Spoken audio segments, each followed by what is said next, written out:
Les Voix de l'APP, le podcast de la préfecture de police.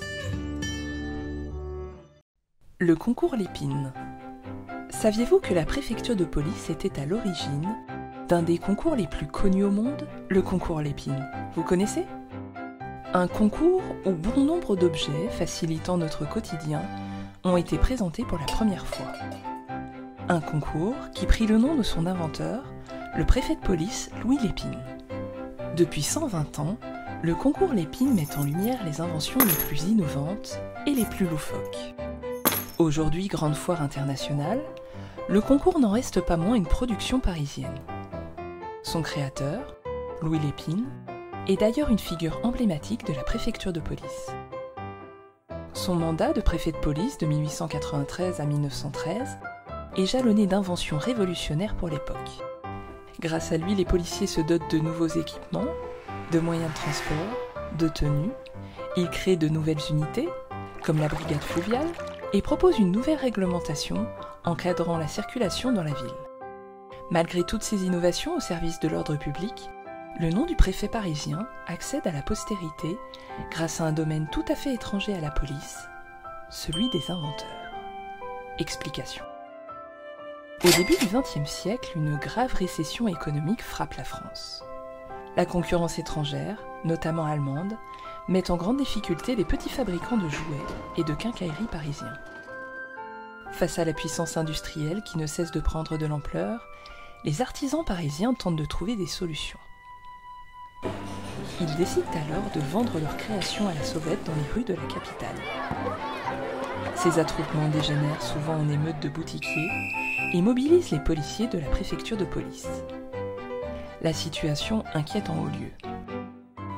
Le préfet de police a alors l'idée de créer un concours, une exposition du jeu et du jouet, pour permettre aux inventeurs de se faire connaître du grand public et des distributeurs.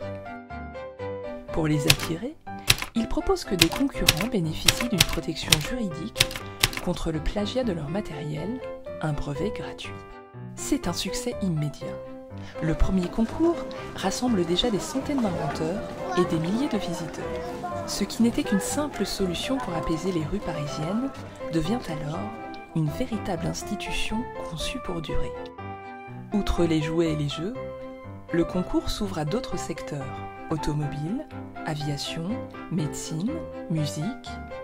En mettant en place cet événement, le préfet de police lance un appel à tous les créatifs et inventeurs que compte le pays. De ce magma d'appareils en tout genre pourrait jaillir une idée capable de relancer l'économie française. Les grandes entreprises et les magasins de l'époque investissent également la foire pour y présenter leurs dernières créations.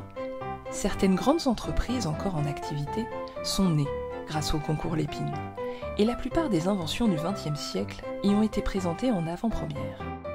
Pour certaines d'entre elles, vous les utilisez même quotidiennement. Le fer à repasser à vapeur, l'aspirateur électrique, le stylo à billes, la lentille de contact ou le cœur artificiel.